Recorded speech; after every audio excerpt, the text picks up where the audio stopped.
Welcome to what is the first in what is going to be a series of videos that I'll be popping out over the next couple of months, documenting my experience in first time breeding.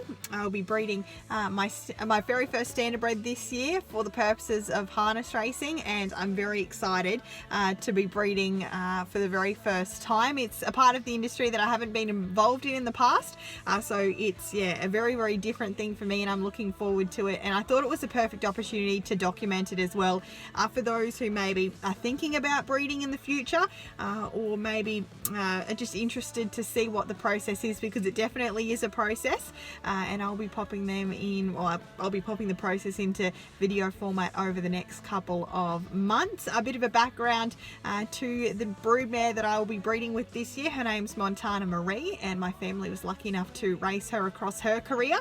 She's by Aunt Major, so by one of the great sires out of a mare by the name of Just Dell, and she was she's a great broodmare herself. She also produced I Am Sam, so Montana Marie ranks as a half sister to I Am Sam, who was a Grand Circuit performer. And Montana Marie herself was a very good race mare at one point or another. I believe she won 12 races in a row. She set some really fast mile rates, and she also won a Group 2, and she was a beautiful mare. I was lucky enough to have a lot to do with her during her racing career as well. So I've been very fortunate that the Shannon family have allowed me to take her on, and I'm very much looking forward to the next 12 months or so, and hopefully maybe breeding a champion of the future. You never know. You have to have a positive outlook, and that's what I'm having heading into this process. So I guess a little bit more around that. She'll be going in foal to Always B Miki, of course, standing at Alabar Farms, and I'm very excited to be partnering up with those guys to bring you these videos. Always B Miki has his first 2-year-olds in North America at the moment, and they're making a great impression. And of course, he's the fastest ever pacer, pacing 1:46. Montana Marie also, she has bred in the past. She produced a Mr. Feelgood colt in her first season of breeding.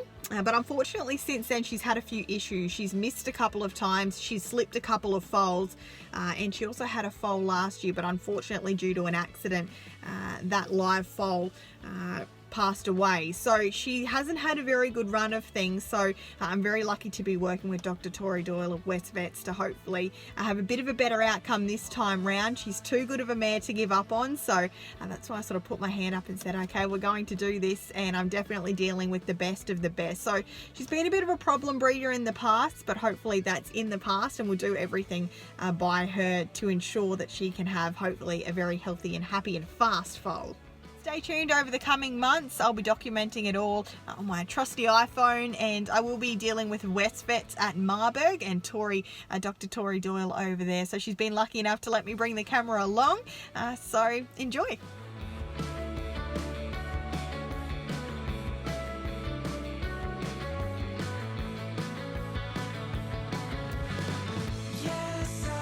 So the first thing we see when we get to this mare is the vulva. Yep.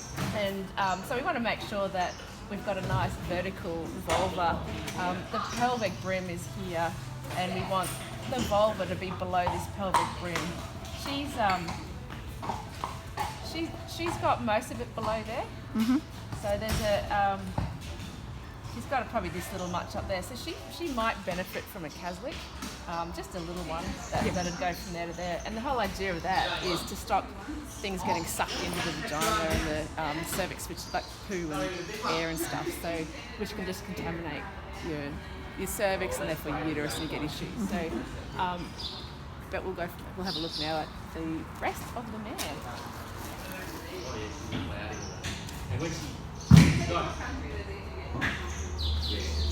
Just had a little feel of the cervix and ovaries there. Just put the scanner on.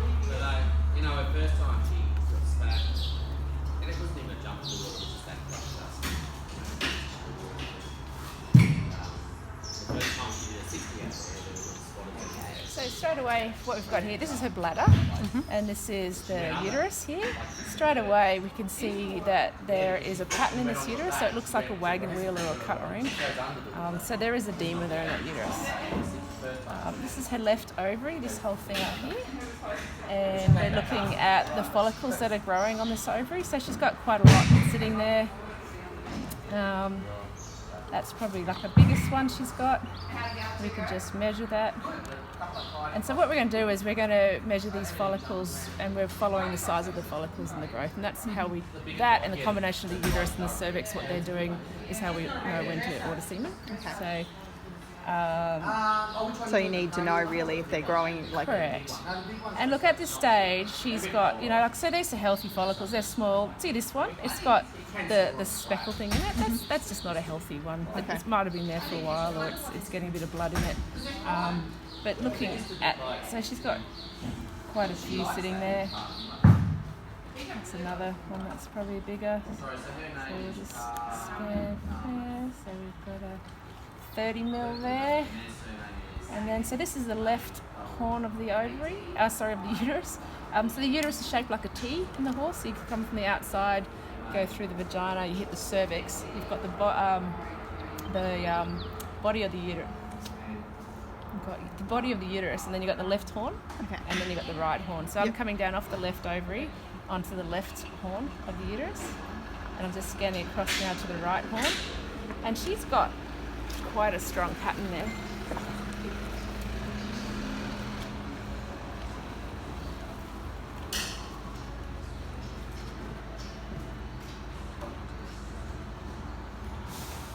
And we're now going onto the right horn of the uterus and up to the right ovary.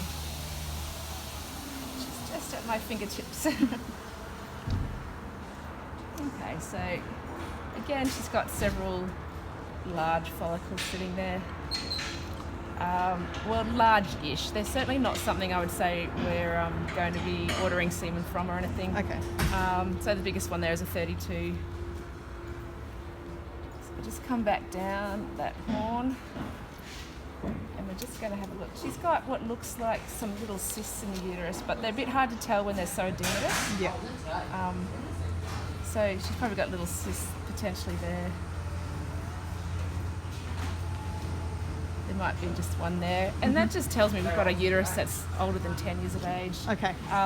So you start to get some degenerative changes of the uterus, but it doesn't mean she's not going to breed. That's something I'm not, oh my gosh, she's got cysts, we're going to be worried about it. Yeah. So I'm just coming down the body of the uterus now, heading towards the cervix, so back outside.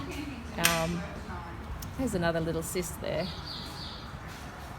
And this is where, we're looking for fluid as well. If she's got any fluid in the uterus. Because that was one of the issues. So. That's right. And then we're just hitting cervix here. And back to the outside.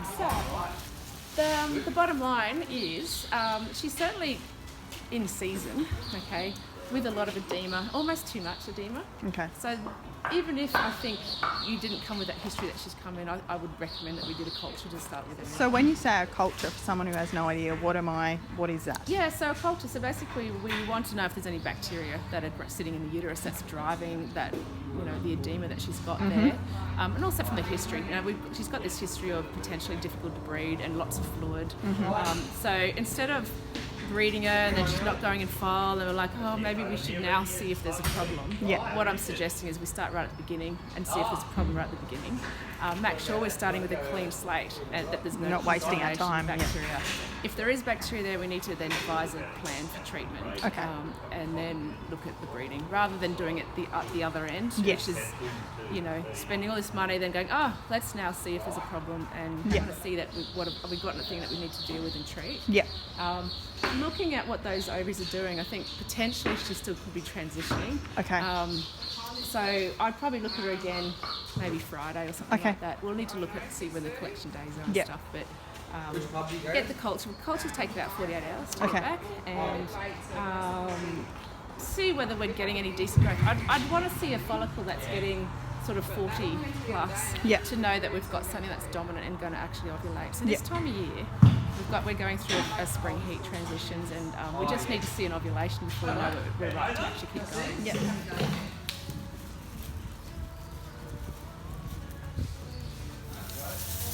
So the idea is what we're going to do is we're going to put fluid, sterile fluid into the uterus and then we're going to basically, it's going to come out again and we're going to collect it back into the sterile bag.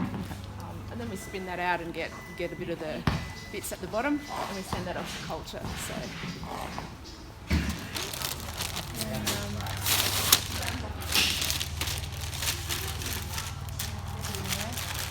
Let's do that. Let's meditate it.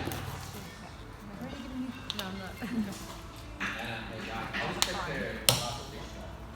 So we're going to put this in and hopefully get it out again.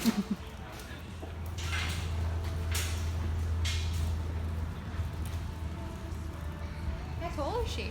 I've never measured her. I'm not sure. Stick out, yeah. Very large. Just gonna have a little cervix right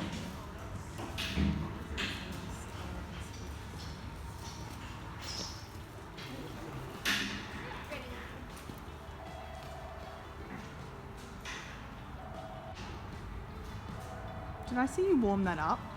I have warmed it a little bit. It's not only pleasant on the uteruses, but it actually does help get stuff off the uterus wall. So I don't tend to go, "Oh, what are you doing to me?" as much.